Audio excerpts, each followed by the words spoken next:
Hi everyone, and welcome to Lunch Hour Lessons with Allison. I'm Allison Mädl, and today is January 30th, 2019. Each Wednesday at 12:30, I come to you live to introduce a topic related to nutrition and health that I think is interesting and give you a lesson to take with you into your daily life. If you like what you hear during the show, be sure to comment or like this video. And each week after the broadcast, I post a transcript of this blog, I post a transcript of what I'm talking about right now on my blog at AllisonMädl.com. And today there's actually a recipe, so you should definitely go check it out.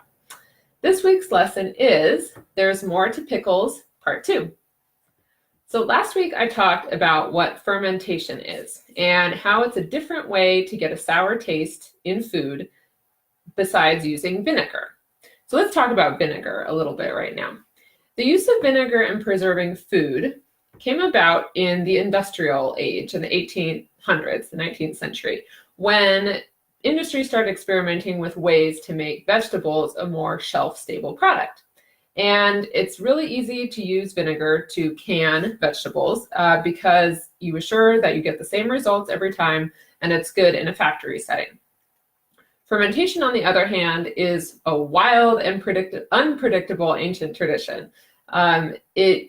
Results are not always consistent, as I'll talk about later, because the vegetables actually get preserved with the beneficial yeast and bacteria that are already on the vegetables themselves or in the air around them. We don't add any, things to actually ferment these vegetables besides salt. Just take what's in the air around it. Another way that it's not always consistent is that temperature matters and also the length of time that they sit. So even though vinegar gives really consistent results usually in an industrial setting and even in a home setting, I really want to take a moment here to make the case that fermentation is better for the other benefits that it provides, even though it can be a little bit, like I said, unpredictable. So for example, some of these benefits. Some people use vinegar to make pickled cabbage. Say if you go online and you look up pickled cabbage, most of the recipes for home use will be vinegar based.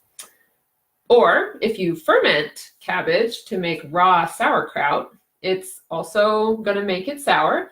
And it turns out that this raw sauerkraut has 8 times more vitamin C than the pickled cabbage using vinegar. So it really shows how fermentation increases the antioxidants in food, vitamin C being a major one. There's also a lot more enzymes in fermented foods versus ones that are used with vinegar because it's a live food.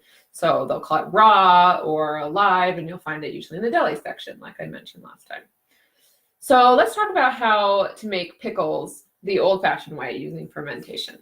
So last summer, I told my 6-year-old neighbor that I was going to make pickles, and she asked if she could help me out. So we rinsed the pickling cucumbers that I had gotten from the farmer's market. Pickling cucumbers are kind of short and stubby. They have little bumps on the side. And we packed these pickles, or the cucumbers, vertically into a glass mason jar. We measured the salt, and she asked why the salt wasn't white. And I told her it's because we use a sea salt that is from Utah, and it has a pink color to it. And so we dissolved that into the water and made a brine. And at that point, we could have just poured the brine over the cucumbers and let them ferment with the jar closed.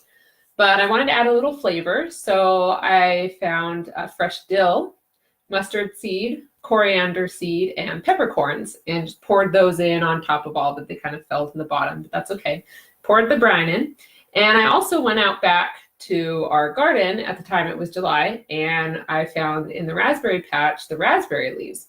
So I picked some raspberry leaves, rinsed them off, and put them on top of the pickles and all the other stuff that was in there in the brine, and kind of submerged them below the level of the brine.